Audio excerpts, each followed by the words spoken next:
దేవుడు ఎంత గొప్పవాడో జీవితంలో మర్చిపోవద్దు. దేవుని ప్రేమ ఎంత గొప్పదో మర్చిపోవద్దు.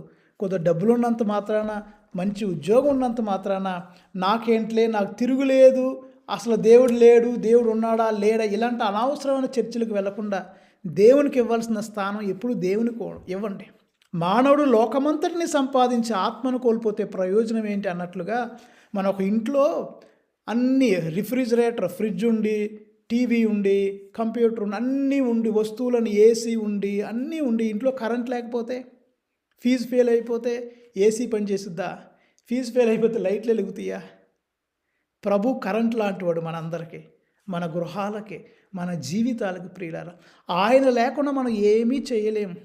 డబ్బు ఉంటే తాత్కాలికంగా ఉంటుంది, ఉద్యోగం ఉంటే కొన్ని సంవత్సరాలు ఉంటుంది, ఏది మనకు పర్మనెంట్ కాదు.